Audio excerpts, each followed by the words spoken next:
J'espère que vous allez bien. On va attendre Cécile qui nous rejoint aujourd'hui sur Pitchmaster Psycho. Alors, hop. Bonjour, Isalinerie. J'en profite comme ça, je dis bonjour à tout le monde. Kaigoun, bonjour.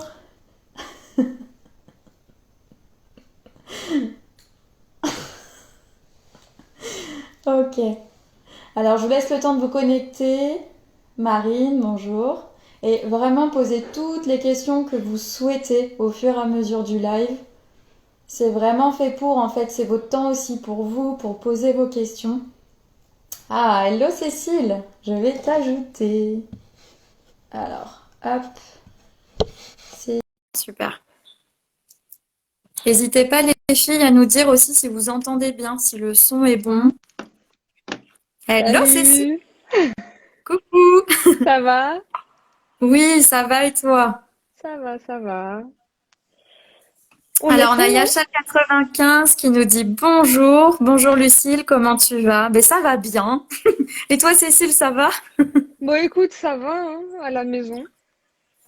Ouais, c'est ça. Pour les vacances, la semaine de vacances, hyper Ouais, on va dire importante. ça comme ça, hein. C'est ça. Ah, Julien nous rejoint, super. Oh, on a du monde. C'est bien. Bon, je vais en profiter comme ça pour le temps que plusieurs personnes arrivent encore. Je vais en profiter pour appeler un peu le concept justement de Pitchmaster Psycho. Dites-nous bien si vous nous entendez bien aussi. Et donc, Pitchmaster Psycho, donc moi je l'ai créé il y a moins de 2 mois maintenant. Donc là, on est déjà à notre 7e live. Donc c'est vraiment super. Et en fait, j'ai la chance d'être accompagnée, du coup, de pouvoir interviewer des étudiants, donc comme Cécile aujourd'hui, et des psychologues sur leur parcours de psychologie, aussi leur parcours. Bonjour Eden, Coucou. Natla, sur leur parcours pro, voilà. Et qu'est-ce qui a fait qu'ils sont arrivés en psycho et de connaître aussi mais du coup, comment se passe leur master et ce qu'ils vont faire par la suite avec ce master, ce qu'ils ont envie de faire. Je suis en Ouais, elle est avec moi. M2CDEAP comme Cécile. Super, super concept. Ben merci. Mais écoute, n'hésite pas à participer aussi, Eden. Donc avec plaisir. C'est bien aussi, voilà, de pouvoir recouper justement les points de vue. C'est très important. Donc c'est Ouais. aussi ce qu'on fait là. Donc voilà. Et à côté du coup des lives, moi je propose des coachings individuels, des coachings collectifs. Donc voilà. N'hésitez pas aussi à m'écrire en MP si vous avez besoin. Mais aujourd'hui, du coup, on va considérer donc 1 heure à ton master. Donc l'intitulé est très long. Donc tu peux nous le Hyper long. répéter. Ouais. Tu peux nous le répéter tranquillement et tout au long du live, on va le répéter parce Pas qu'on de a souvent des souci. personnes qui arrivent en cours de route. Ok, Hmm. donc bah, le master, c'est master mention psychologie, psychopathologie clinique psychanalytique, parcours clinique et développement, enfant, adolescent et parentalité.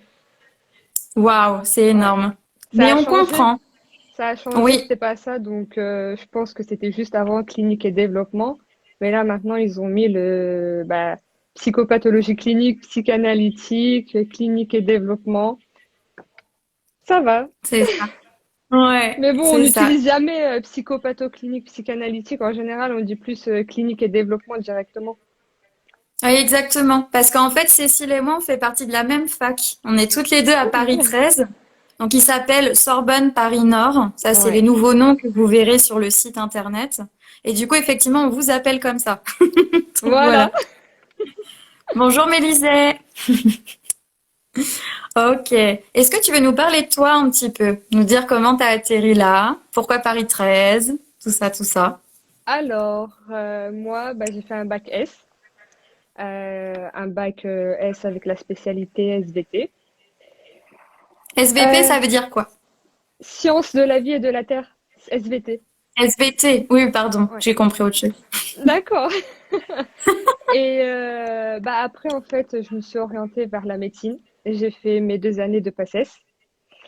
La Hmm. deuxième année, en fait, j'étais pas très très loin du classement, mais je voulais pas tripler, refaire une troisième année. Franchement, c'était très, très, très, très, très long et très dur psychologiquement.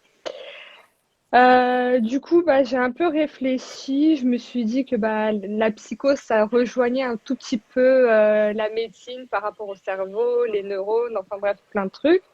Du coup, bah, j'ai postulé en fait vraiment un peu dans plusieurs facs, dont Paris 13. J'ai demandé Hmm. ma fac d'origine, donc j'étais à Paris 5 en fait en médecine, à Descartes.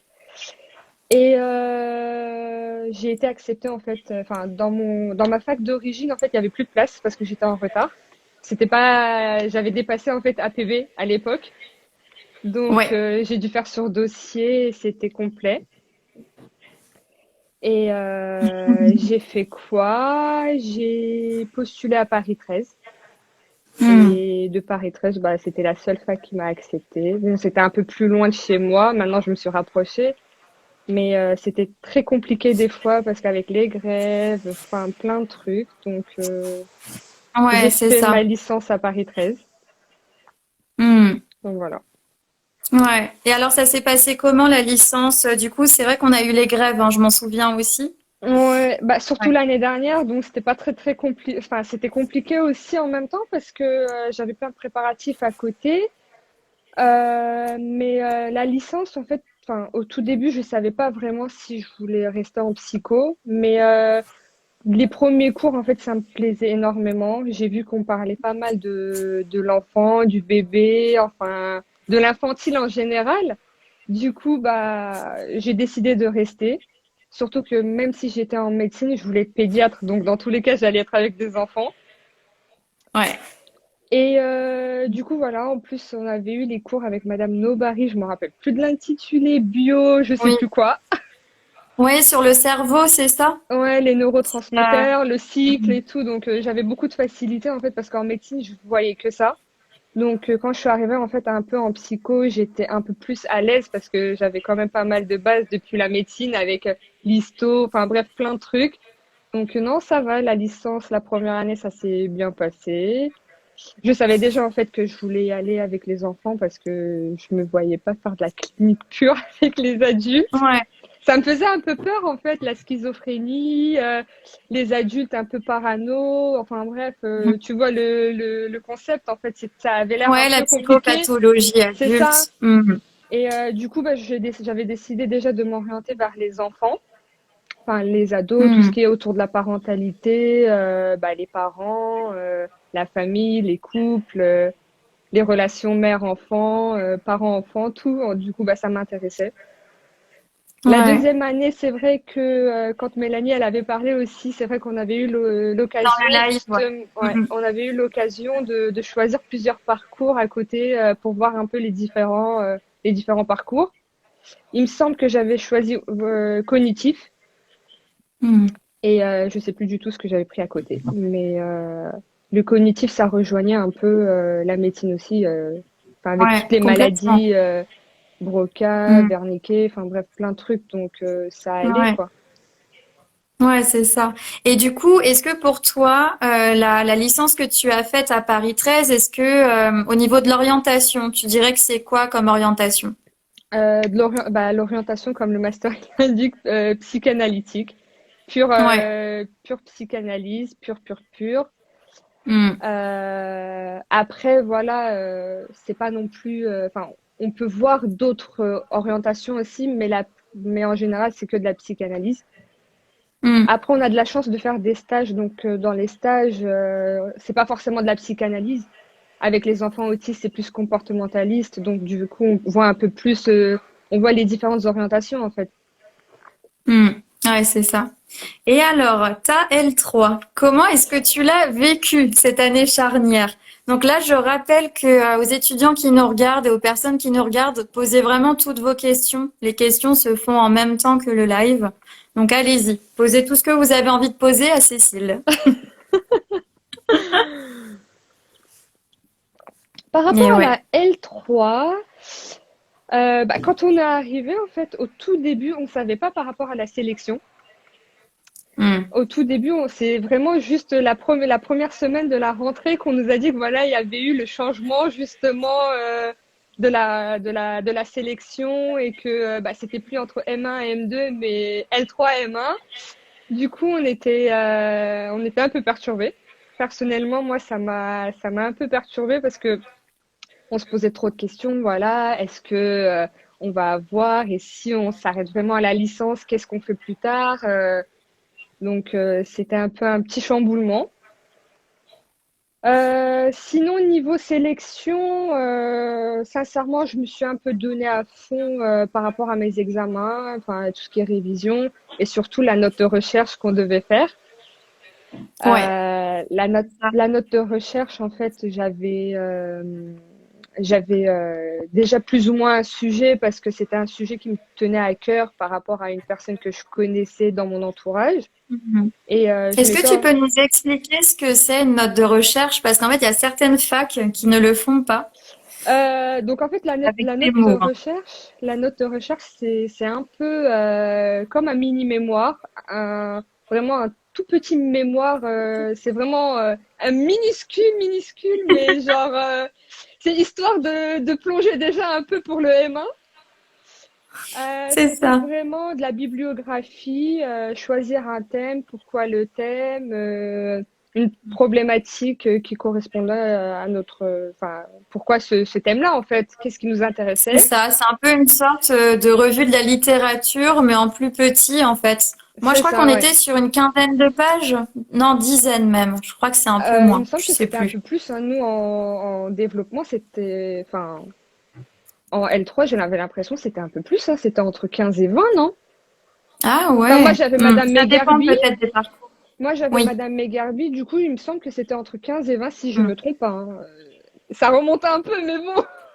Ouais, c'est ça. Et c'est vrai qu'en fait, cette note de recherche, souvent, elle peut servir, mais pas obligatoirement, à faire le projet de pré-mémoire aussi au moment des sélections. C'est Mm. ça, c'est ça. En fait, bah, ça nous permettait un peu de voir aussi la rédaction, comment on se sentait un peu bah, niveau normes APA, les normes APA. Ah, on les aime, Parce hein. que ça, c'est la base de la base. C'est Faut ça. vraiment faire très attention aux normes APA, on va dire. J'ai l'impression que même dans les mémoires de M1 et M2, ils attendent vraiment normes APA, mais c'est le premier truc que j'ai l'impression ils regardent quoi avant le mémoire en soi. Ouais, je confirme. Parce qu'en fait, tu as une méthodologie universitaire et les normes APA passent vraiment par ça. Ouais, c'est C'est, ça, c'est ça. il faut savoir faire une bibliographie, en fait. Les normes APA servent à ça, Ouais, à ouais, vraiment ouais. institutionnaliser tous de la même manière la bibliographie pour pouvoir s'y retrouver. Mm. Ouais, je suis totalement d'accord. Et toi, tu as fait sur quel sujet ta note de recherche? Alors, alors là, j'ai fait en fait sur l'infertilité et les grossesses en général, mais je me suis plus particulièrement intéressée en fait aux grossesses gémellaires avec Mm. tout ce qui était bah, les personnes infertiles qui passent par la PMA, par un très long parcours en fait, justement par rapport à ces femmes-là, comment elles se sentaient, au niveau couple, comment ça se passait, et Mm. même pendant, en fait, je te donne un exemple tout bête, quand une femme en fait, elle part vraiment son espoir du fait qu'elle va tomber enceinte. Et que du jour au lendemain, après de nombreuses années, on lui annonce qu'elle est enceinte. Voilà le petit chamboulement que ça fait dans le couple, Ouais. dans la famille. Du coup, je me suis un peu plus intéressée à ça. C'est très intéressant et c'est très actuel aussi, hein. C'est C'est vrai vraiment que des sujets. depuis quelques années, il me semble que enfin, en L3, ça faisait quasiment 10 ans qu'il y avait pas mal de couples infertiles qui avaient recours à Mm. la PMA ou d'autres moyens en fait. Ouais. Mm. Mm. Et du coup, donc au niveau de ta L3, donc tu disais que tu étais à fond dans les cours pour vraiment essayer de blinder, entre guillemets, ton dossier pour pouvoir passer en master. Tu as fait ta note de recherche. Au niveau de ton stage, quel est le stage que tu as fait? Alors en L3, je me suis prise en fait un peu en retard pour mes recherches. Qu'est-ce que tu appelles en retard? C'est quoi Un en retard? retard, en fait, c'était. J'ai pas envie de faire peur les gens. Non, mais Un en fait, retard, c'est... plus on le dira et mieux ce sera entendu et plus les personnes pourront s'y prendre en avance ou à l'heure, tu vois. Bah, Donc vas-y. retard, c'est que en septembre, c'était la rentrée. Euh, j'ai dû, euh, j'ai dû faire mes recherches avant l'été, mais bon, j'ai commencé fin avril, entre fin avril et mi-mai, mais c'était déjà en fait, la plupart étaient déjà prises. Et c'est surtout qu'il y avait pas mal d'institutions qui acceptaient en fait des facs de Paris. Il y avait plus de sélection par rapport à Paris 13. Donc, j'ai dû m'orienter vers une association, en fait, pour la prise en charge des enfants autistes. Donc, j'ai fait Hmm. un stage d'observation avec les enfants autistes et ça va, ça s'est bien Ça passé. t'a plu? Ouais. J'appréhendais, en fait, au tout début parce que voilà, on a tous et toute une vision, en fait, des enfants autistes un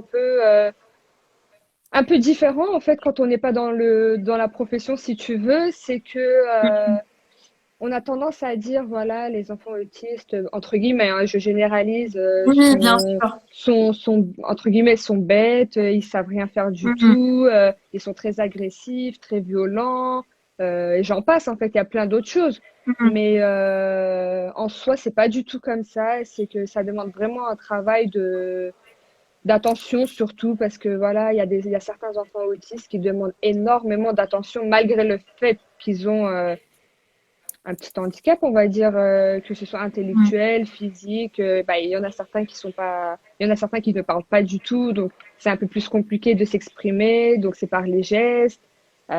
Faut faire super attention. Tu peux recevoir un coup par-ci, un coup par-là.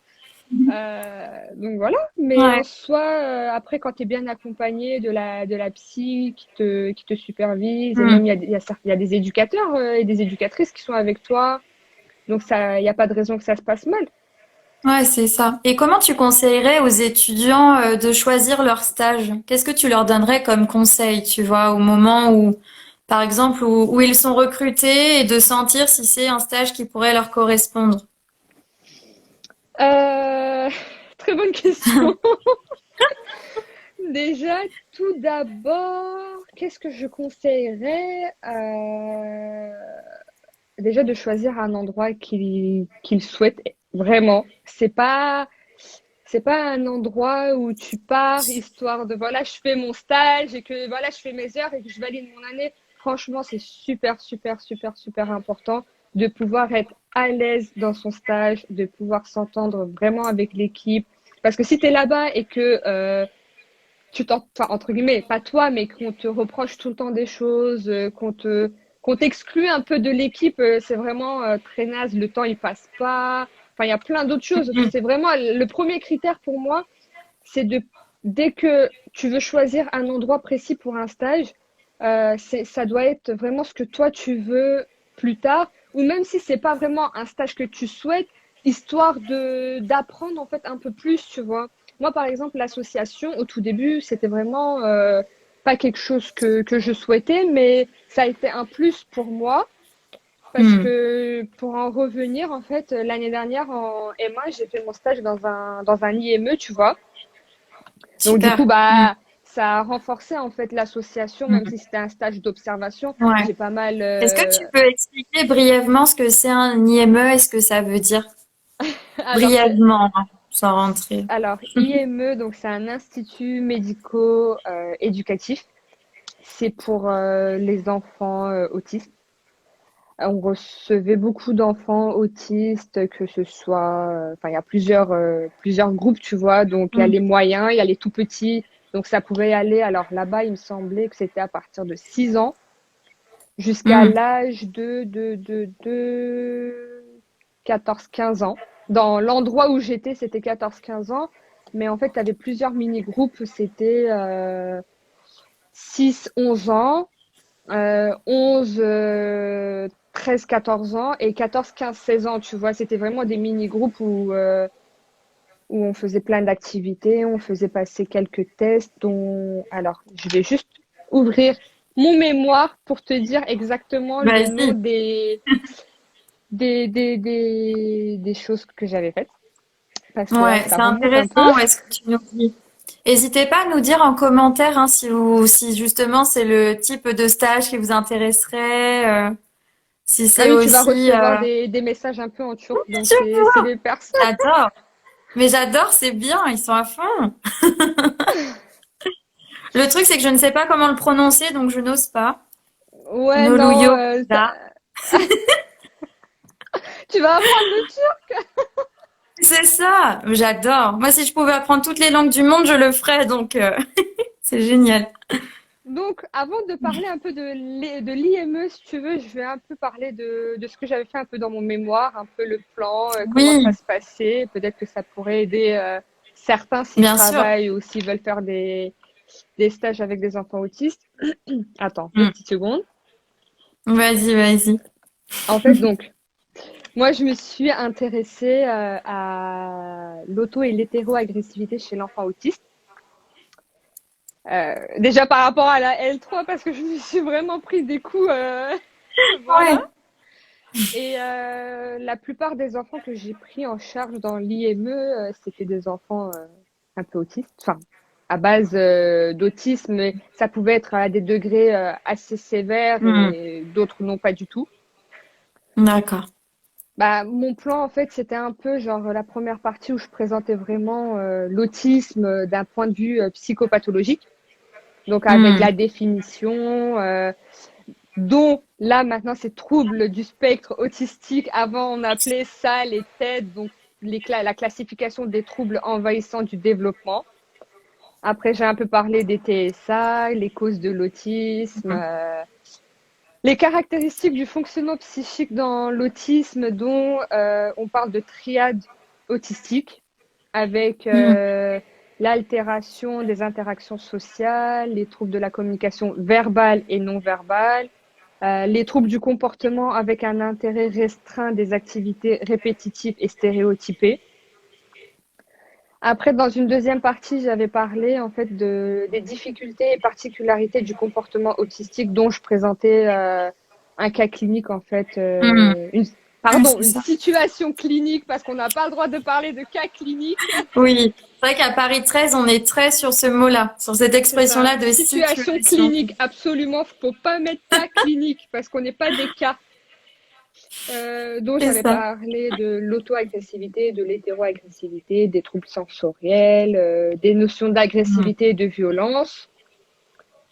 Et après, en fait, j'avais fait une troisième partie où où j'ai parlé des manifestations agressives et la fragilité du moi corporel, avec l'appui du dos, les angoisses et l'image du corps. Parce qu'en fait, chez l'enfant autiste, l'image du corps, elle n'existe pas du tout. Il n'a pas de sentiment Mm. d'identité, en fait, à lui propre. Justement, c'est pour ça. Et l'appui du dos, j'en parlerai un peu plus en détail. Mais Ouais. c'est super important parce que déjà, dans le ventre, un fœtus, en fait, avec la paroi utérine, est déjà en contact avec la maman. En fait, c'est déjà un appui dos. Mm. Et c'est super important. Et justement, l'enfant autiste, il n'a pas ça. Et c'est pour ça qu'il a tendance à se coller, en fait, contre les murs Mm. ou être Il collé. recherche ça. C'est ça, il est à la Mm. recherche, en fait. Ouais. Et du coup, bah, pour te dire, je vais juste te parler de mon... J'ai pas besoin de parler de la définition de l'autisme, si tu veux un petit peu, Non, non, non. pas du Et par tout. exemple, dans ta manière, tu vois, de construire ton mémoire, donc de M1, on rappelle, toi, tu as commencé à faire des recherches à quel moment de l'année? Donc, ton année a commencé en septembre de l'année dernière, en étant honnête, pour qu'on arrive En à se étant rendre compte. honnête, j'ai commencé En étant honnête. mi-novembre. Mi-novembre, ok, ça J'ai marche. commencé, en fait, tu sais, quand on devait rendre la première ébauche de plan, de problématiques. Là, je me suis mise un peu C'est la ça. pression. J'ai dit, oh là là, Mm. j'ai rien fait. Enfin, j'avais fait déjà des recherches dans le sens où j'avais déjà trouvé de la bibliographie, en fait, tu vois. J'avais déjà un peu lu, Ouais. mais en soi, j'avais rien écrit. J'étais là à me dire, ok, mon thème c'est l'autisme, l'auto et l'hétéroagressivité. Ma problématique, c'était pourquoi un enfant autiste serait justement auto et hétéro-agressif en même temps, Mhm. et qu'est-ce qui le pousse en fait à justement à être agressif tout court en fait, tu vois. Et Ouais. après, petit à petit, j'ai affiné un peu ma problématique et ma problématique, c'était celle-ci, en fait. Comment comprendre l'hétéro et l'auto-agressivité d'un sujet chez lequel la représentation de l'autre n'est pas construite? Autrement Mm. dit, quel statut donner aux manifestations agressives dans le registre archaïque du fonctionnement psychique? Donc à Ouais. la fin, Ouais, c'était c'est ça, ça. mais au début, Mm. c'était pas du tout ça, tu vois. Donc ça prend un peu Oui, ça se du temps. co-construit en fait. C'est Ouais, plus ça, il tu faut. travailles le sujet et plus tu vas l'affiner. C'est ça, C'est c'est ça. ça. Et sinon, ouais, non, honnêtement, c'était mi-novembre, hein, quasiment, on va dire, Mm. entre le 15 et le 20 novembre, où j'ai commencé Ouais. vraiment à écrire petit à petit, Mm. mais j'étais en stress Et total. t'as aimé du coup travailler sur ce sujet? Ta méthode, elle te semblait te correspondre? Tu t'es pas senti dans le rush sur la fin? Surtout qu'on a eu le Covid qui est arrivé en mars dernier. Mm. Bah, déjà, avant le Covid, c'était les grèves, au mois de décembre, janvier. C'est Donc, vrai. c'était une catastrophe aussi, parce qu'en soi, on partait pas à la fac depuis quasiment un mois. En fait, le mois de décembre, on n'est pas parti, il me semble. On avait Ouais, fait ouais, les ouais. examens, mais vraiment très très rapidement aussi. C'était compliqué, quoi. Mm. Mais sinon, non, ça allait. Et je trouve que par rapport Mm. au confinement, en fait, moi, ça m'a un peu plus aidé parce que j'avais énormément de trajets. Ouais. J'habitais à Mantes-la-Jolie dans le 78, donc C'est 78-93. ça.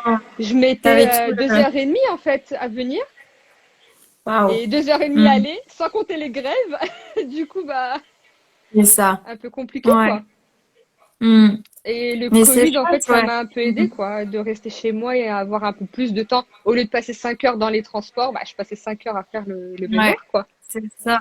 Et tu aurais quoi à donner comme conseil aux étudiants justement, donc une fois qu'ils vont passer la sélection L3 et qu'ils vont arriver en M1, tu leur donnerais quoi comme conseil par rapport à leur mémoire justement? Leur mémoire, concrètement, bah déjà, en soi, euh, pour avoir, par exemple, pour passer en M1, c'est bien d'avoir une promesse de stage déjà. Si déjà en L3, tu sais quasiment où tu vas y aller, dans quelle institution tu vas être, tu sais plus ou moins la population avec laquelle tu vas être, tu auras déjà plus ou moins une petite matière en fait dans ta tête à te dire ah, je peux m'orienter vers ce sujet-là et tu pourrais faire peut-être quelques recherches qui pourront t'aider en fait. Après, voilà, ne pas se mettre trop de pression non plus à la rentrée, à se dire, allez hop, je dois avoir un sujet là tout de suite. Détente, quoi. Allez-y. Ouais. Faut aller voir un peu en M1 comment ça se passe. Hmm. Sincèrement, les profs sont cool, quoi. En plus, à Paris 13, vraiment, les profs sont là à l'écoute. Après, par mail, c'est un peu plus différent parce que voilà, tu as un peu plus de temps pour qu'ils te répondent et tout. Mais quand c'était début M1, on avait souvent les profs avec lesquels on pouvait discuter dans les couloirs, au troisième Hmm. étage, tu vois, on pouvait les apercevoir et leur demander peut-être une petite question par rapport à un truc. Oui, monsieur, madame, est-ce que vous aurez, je sais pas, une petite piste? Ou Ouais. elle donne son mail pour demander justement, envoyer par Hmm. mail ce que vous voulez, par exemple, pour votre mémoire. Et je trouve que les profs, ils sont quand même à l'écoute à Paris 13. Ah, c'est important. C'est très Parce important que que tu le dises. Hmm. Parce que dans certaines facs de Paris, j'entends que les profs, en fait, ils sont pas du tout présents, alors que voilà, c'est quand même une situation difficile actuellement. Hmm. Euh, ok, à Paris 13, en ce moment, voilà, il y a des difficultés aussi, tu vois. Mais je pense que c'est général. Les profs sont un peu Hmm. dans le flou aussi, donc faut pas trop s'en Ouais. prendre non plus. Voilà. Ouais. En tout cas, toi, tu sens que les profs sont à l'écoute dans ton parcours et justement répondent à vos questions en général, Moi, je quoi. trouve qu'en Hmm. M1, déjà en M1, ils étaient vraiment à notre écoute, à Hmm. répondre. Surtout au mois de mars, quand il y a eu vraiment Ouais. voilà, la période de Covid, ils ont essayé de tout faire pour un peu garder les supervisions, Hmm. tu vois, en visio. Mais après, voilà, c'est un peu compliqué aussi parce que tout le monde n'a pas de connexion. Il y en a qui habitent pas dans les alentours, donc ça, c'était un peu plus compliqué. Mais en Ouais, c'est soi, ça. Hmm. c'était un peu plus facile de transmettre, je pense, par mail. Après, voilà, va trouver la Hmm. connexion aussi, quoi. Comme je disais, le plus Ouais, gros c'est problème, je ça. pense que c'était la connexion. Ouais. Après, ce qui est bien, effectivement, oui, c'est pour te rejoindre là-dessus, c'est que la fac aussi distribue en fait des ordinateurs aux personnes qui en ont C'est besoin. ça. Je crois qu'il y avait un truc aussi d'abonnement Internet mis en place là sur quelques mois. Donc à voir si ça continue. Mais en tout cas, c'est vrai que Paris 13 se mobilise. Dans l'idée, se Bah, mobilise un minimum pour éviter justement les différences en fait entre les étudiants. Bah, Mm.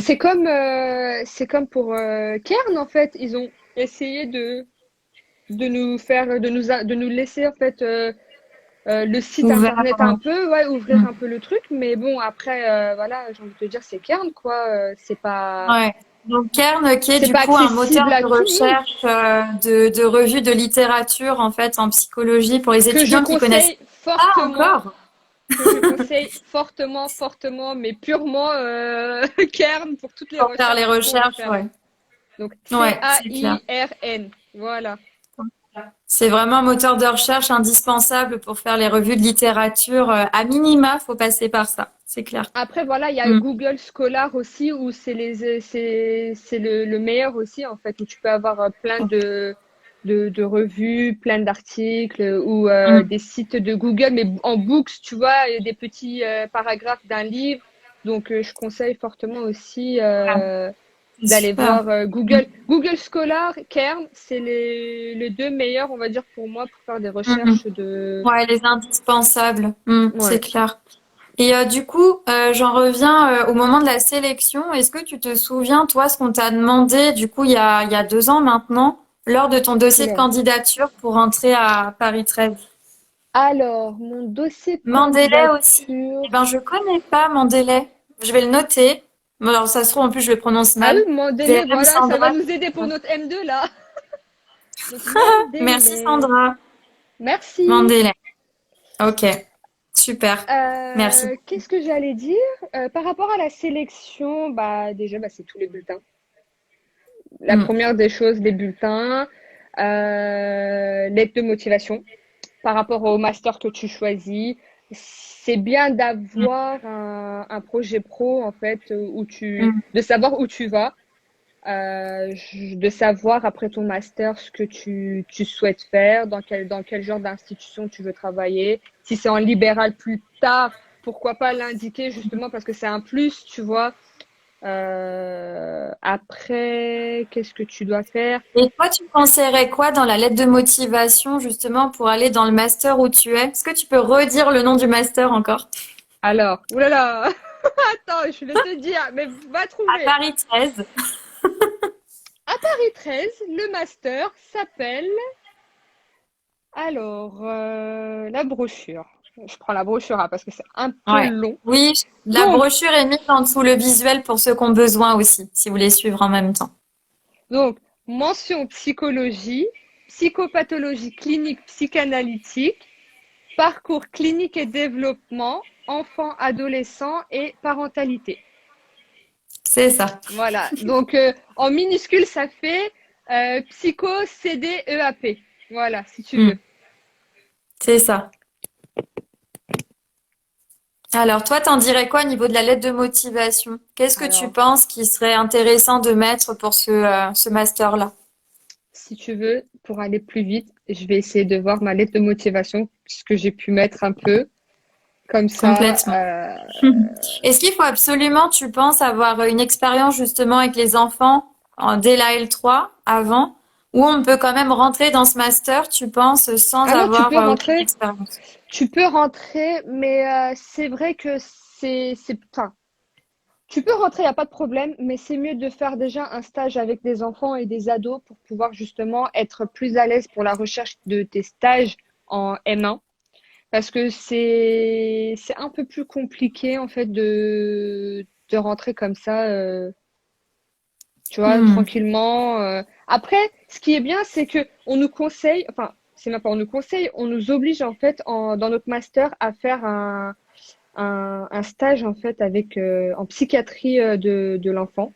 Donc dans un service de D'accord. pédopsie par exemple. En psychiatrie, t'es obligé. Ouais, c'est ce qu'on nous disait en fait l'année dernière de faire Hmm. un stage en psychiatrie de l'enfant ou de l'adolescent.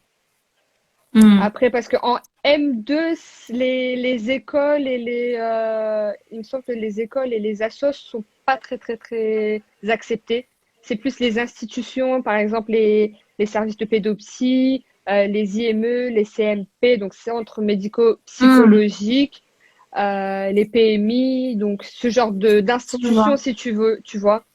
Et Donc en fait, en M1, tu peux plutôt aller en association assez facilement dans le master, mais en M2, on préconise d'aller plutôt dans les institutions c'est type ça. hospitalière, extra-hospitalière. C'est ça, c'est ça. Après, voilà, en M1, ils acceptent si vraiment t'as rien, tu vois, si t'as Hmm. vraiment pas l'occasion de pouvoir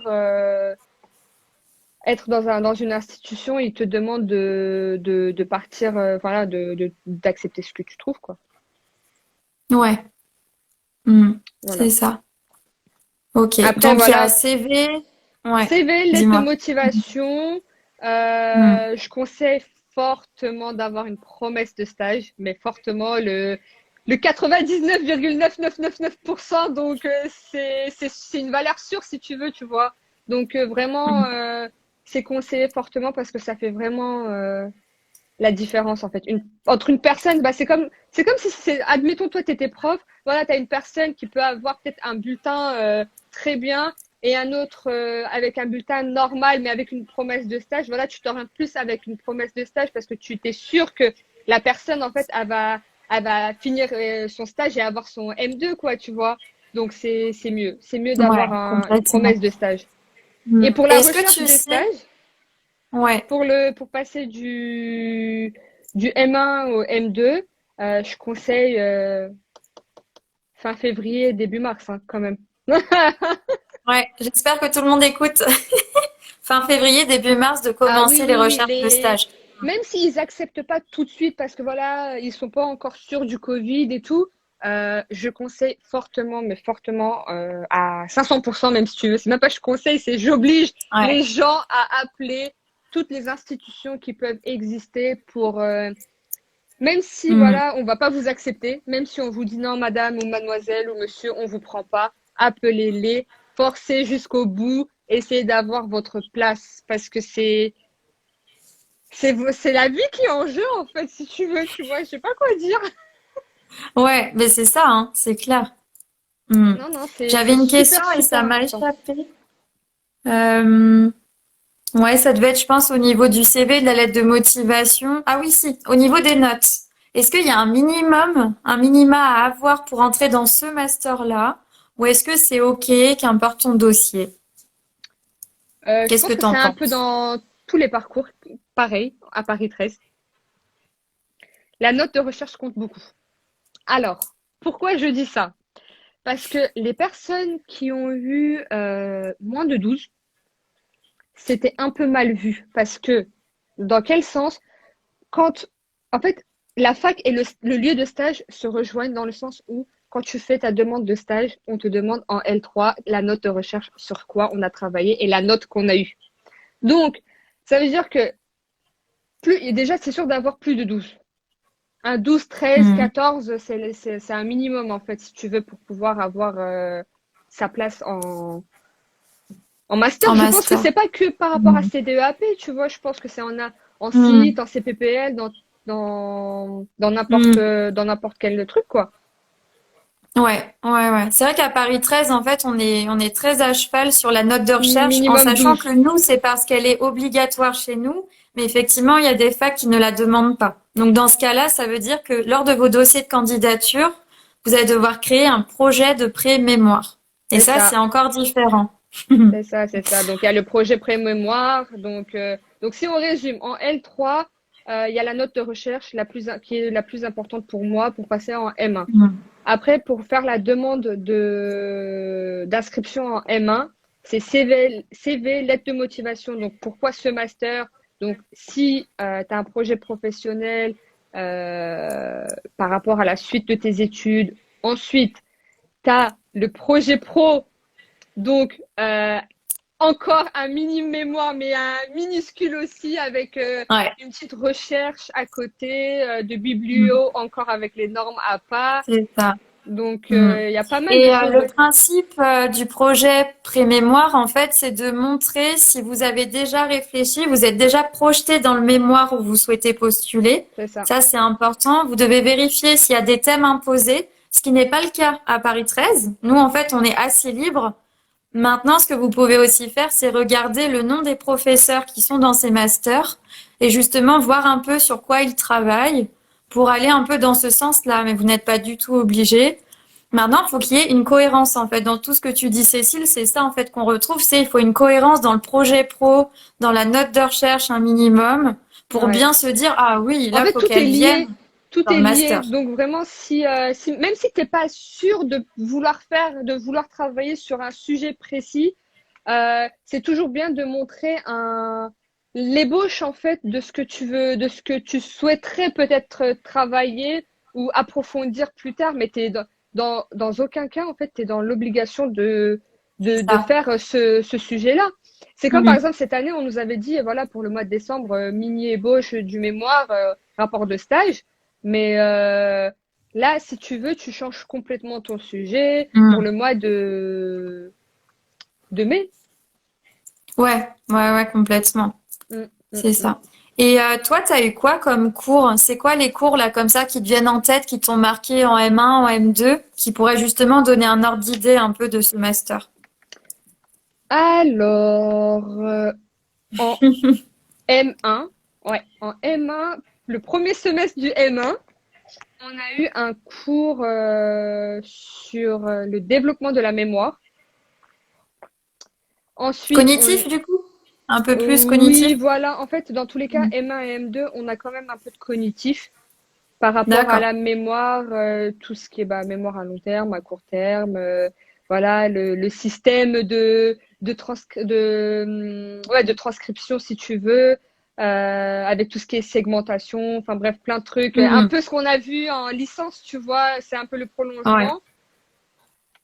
Ensuite, on avait un cours donc méthodologie expérimentale qui va jamais Mm. nous lâcher en fait jusqu'à la fin de nos études. Ensuite, on avait psychopatho de l'enfant. Mm. Ça consiste en quoi ça en gros? Alors, psychopatho de l'enfant, on dit psychopatho de l'enfant, mais en soi, c'est pas vraiment de la psychopatho pure, si tu veux. Mm. Pourquoi? Parce que moi, personnellement, je pense que on voit pas assez le côté patho, si tu veux, tu vois. Par exemple, là, dans ce cours-là, on avait Dominique Mazéas. On a, Oui. là, cette année, on a quand même Dominique Mazéas, mais on l'a eu au premier semestre. Mm. Et J'aime beaucoup cette prof. Elle elle m'a est très, passionnée au très, niveau du très, très, développement. J'ai elle est très, adoré. très cool. Ouais, Elle a beaucoup de choses, en fait, à donner, en fait. à Elle est transmettre. juste, elle est très cool, Ouais. elle est très bien. Moi, je la trouve superbe. Le Mm. seul truc que je peux dire, c'est que, en développement, on voit beaucoup l'autisme. On travaille D'accord. énormément sur l'autisme. Mm. L'autisme et la psychose, justement, là, on faisait la différence entre psychose et autisme, mais tu peux voir il y a des points communs. Mm. Donc voilà. Ouais.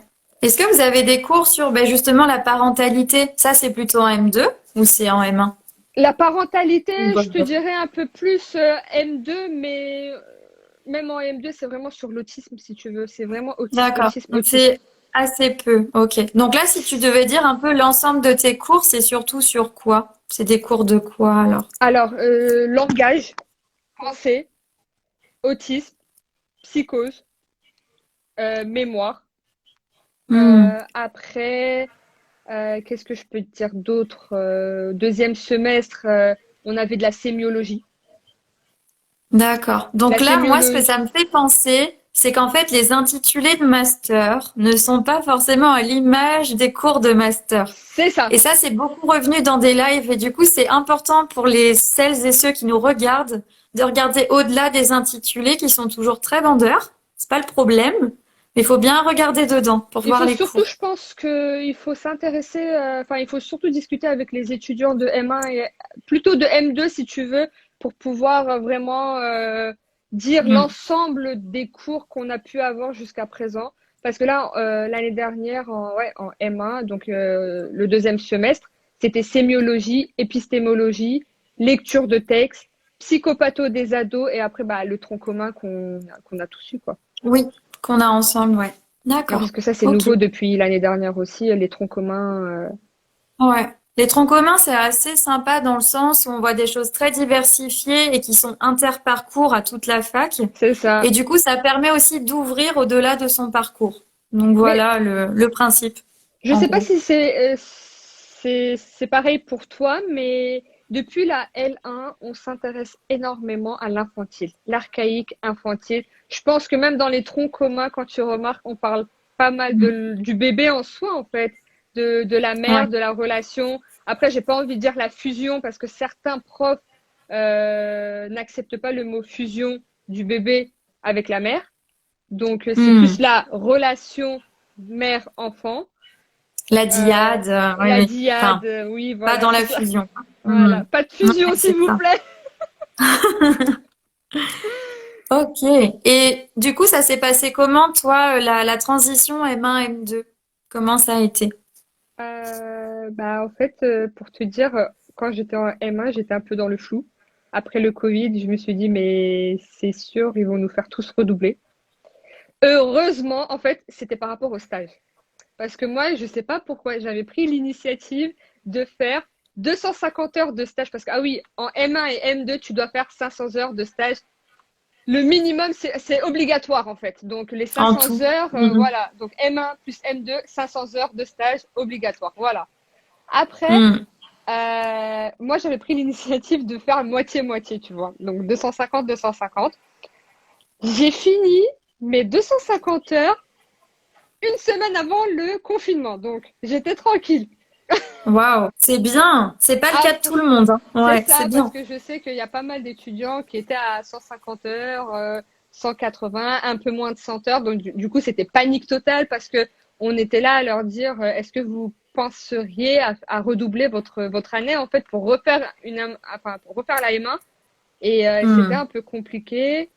Je pense que, après, moi, le confinement, comme je t'ai dit, ça m'a aidé dans le sens où j'ai travaillé à la maison, en fait. C'était mieux pour moi C'est ça. parce que j'avais Mm. vraiment le trajet qui était très très lourd pour moi. Donc du coup, Ouais. j'aimais bien travailler chez moi. J'étais tranquillement sur mon bureau, Ouais. voilà. Mais c'est moi, Mm. j'organisais mon temps en fonction de ce que je voulais en fait. C'est ça. Et du coup, donc toi, alors la transition M1, M2, finalement, ça a été parce que tu n'avais pas tout ce temps de trajet compliqué et tu as réussi à t'organiser, en fait. C'est ça, voilà. Mais après, voilà, tu avais Mm. quand même la peur de est-ce que ils peuvent te faire redoubler parce que c'est pas assez professionnalisant. Mm. Donc, on était un peu dans le flou aussi. Et après, voilà, on avait peur aussi, tu sais, vu qu'on a fait les examens en devoir maison, on avait un peu Oui. peur que ils étaient très durs, très stricts. Mais après, on savait un peu que voilà, ils allaient être quand même indulgents, ils n'étaient pas non plus très très sévères. C'est vrai que Ouais. dans certaines matières, il y a pas mal de profs qui ont été, je pense, assez gentils au niveau de la notation, hein. Mm. Oui, Mm, je mm, pense mm. aussi, ils ont essayé d'harmoniser tout en tenant compte des Ouais. difficultés qu'on pouvait avoir à la maison aussi. Oui, oui, oui, oui. Je Mm. pense que Ouais. voilà. euh, Et à qui est-ce que tu recommanderais ce master? Quels sont les étudiants à qui tu leur dirais foncez, c'est le master qu'il vous faut? Foncez, c'est le master qu'il vous faut. Bah, ceux qui adorent les enfants, ceux qui ont la patience avec les enfants, ceux qui s'intéressent en fait aux relations, mère, enfant, parents, enfants, et même entre le père, enfin entre la famille, si tu veux, en général, tu vois. Donc, je pense Ouais. que voilà, donc ceux qui veulent travailler avec les enfants, c'est Et à l'inverse, est-ce qu'il y a des étudiants, tu leur dirais, alors non, par rapport à ce que vous pouvez penser, non, en fait, on ne parle pas vraiment de ça, ni de ça, ni de ça. Voilà. Parce que on dit alors. développement, mais développement, ça regroupe beaucoup de choses. Mm. Non, mais développement, déjà, on parle aussi du fœtus dans le ventre de la mère. On parle déjà avant conception aussi. Hmm.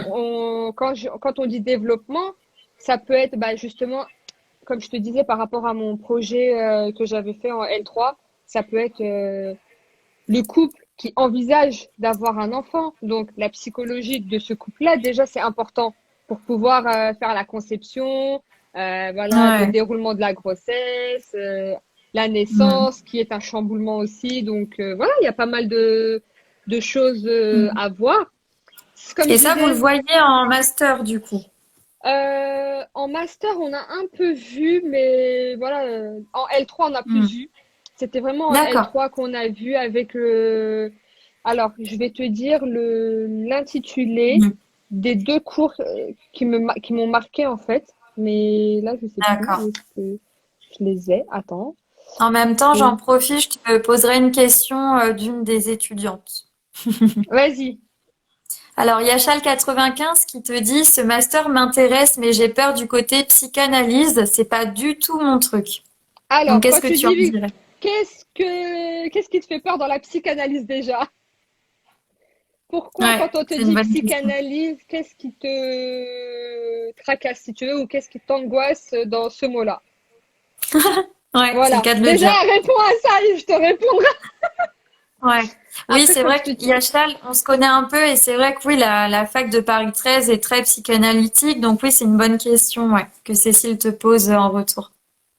Alors, j'avais une prof, oh là là, j'avais un cours qui s'appelait DBB. Donc, c'est développement du bébé, il me semble, quelque chose comme ça. Où vraiment là, Hmm. tu parles comment on dit ça, de la conception, en fait. Ça, c'est en Voilà, quelle année? C'est en L3, c'est ça? L3. Ouais, Ok. L3. Voilà, on parle un peu de la vision de l'enfant qu'on avait à l'époque, donc dans Hmm. les années 70, parce qu'on disait que voilà, l'enfant, il était vraiment comme un tube digestif, Ouais, dépourvu d'affect, de d'humain. sensations, de perception. Hmm. Donc, l'enfant, il n'existait pas, si tu veux, tu vois. Et c'est plus tard que voilà, avec les neurosciences, que ça a pris le Ouais. chemin, quoi. Donc, elle a dit tout. Hmm. Donc, quand tu me dis tout, Ouais, tout. euh, quand tu me dis tout, bah, j'ai envie de te répondre. Bah, avec la psychanalyse, en fait, tout le monde n'est pas obligé d'adhérer à cette. Alors, En fait, elle dit en fait, j'ai peur de ne pas trop comprendre les concepts ou de les comprendre de travers et donc de tout rater. Alors ça, c'est plutôt de la confiance en toi, Yachal. c'est ça. En fait, si tu veux, je vais t'expliquer. En psychanalyse, enfin, dans la psychanalyse, déjà, je pense que toute personne qui fait des études de psycho ne peut pas dire que la psychanalyse, voilà, elle a servi à rien.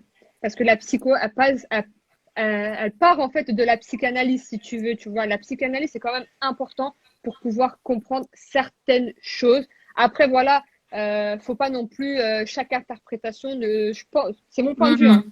Je pense que chaque interprétation, il faut pas non plus la, la, la coïncider, enfin, ou la mettre en liaison avec la psychanalyse et dire, voilà, ah oui, donc cette Mhm. personne-là, elle a un petit problème, donc ça peut être le complexe d'Oedipe. Non, ça c'est complexe de Mhm. castration. Faut vraiment laisser aller les choses. Dans la Ouais, psychanalyse, personnellement, on a les cours de Madame Aline Cohen de Lara, qui sont très oui. psychanalytiques, mais très très très très Mhm. psychanalytiques. Après, sincèrement, elle explique bien. Mhm. Donc, Après, j'ai envie de dire, Yachal aussi, ça va dépendre si toi, tu t'y retrouves quand même dans les concepts dont on te parle. Là, je crois que tu es en L2, donc tu as encore un peu le temps. Mais ça dépend de toi aussi si ça t'intéresse, en fait, cette manière-là de comprendre les choses, parce que c'est surtout une grille théorique avec laquelle tu vas penser. en fait, Donc, bah, ça justement, dépend aussi de toi. le premier truc qui est important, que ce soit psychanalyse, cognitive, sociale, machin, c'est vraiment la pensée. C'est ta pensée, comment tu vas la former, en fait. Si vraiment t'es enfin, personnellement, il faut jamais se dire que voilà, je verrai jamais la psychanalyse, je serai que dans le social, je serai que dans le Mhm. cognitif, ou je serai vraiment que dans la clinique pure, mais les TCC et tout, tu vois. Je pense qu'il y a quand même une part, importante de la psychanalyse qui devrait rentrer, enfin, si tu veux, la psychologie Mm. intégrative. Voilà, la nouvelle psychologie, si tu Mm. veux. Ouais. Faut vraiment être ouvert d'esprit, prendre. T'es pas obligé d'adhérer à 100% à la psychanalyse si tu veux. Tu peux, on te l'apprend, on t'éduque si tu veux avec la psychanalyse, mais après, tu prends ce qui te semble bon pour toi et t'essayes de manipuler, t'essayes de remodeler la chose à ta sauce.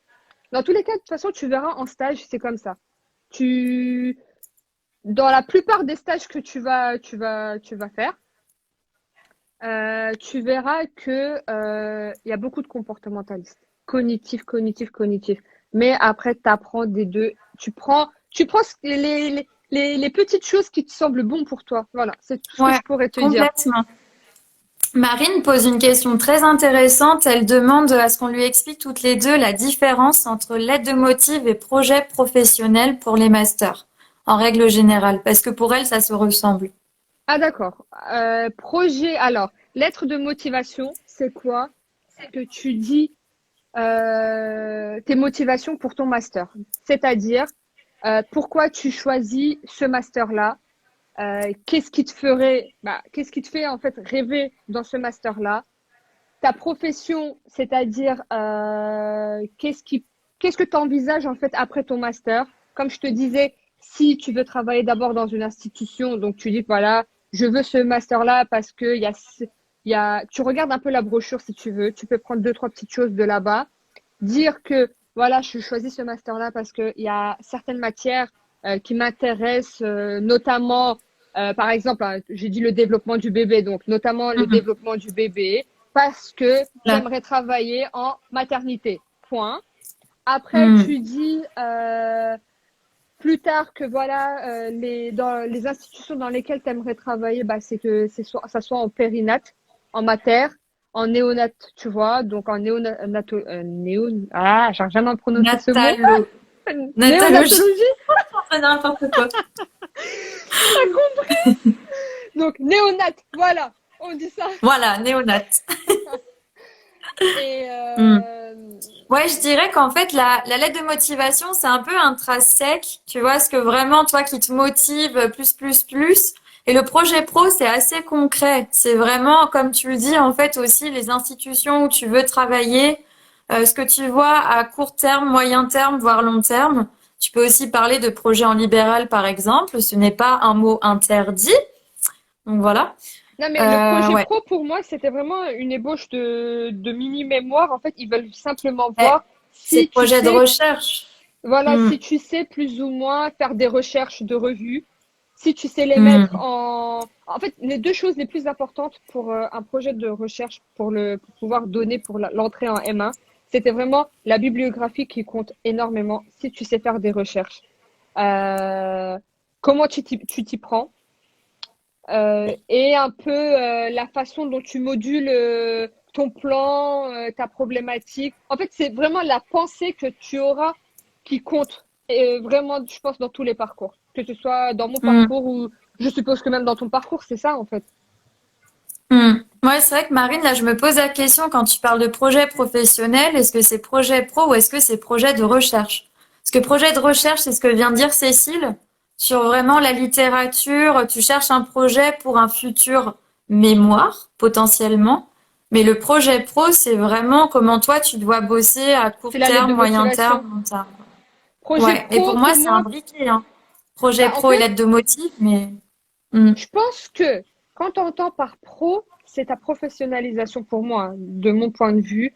Je pense que projet pro, c'est dans la lettre de motivation.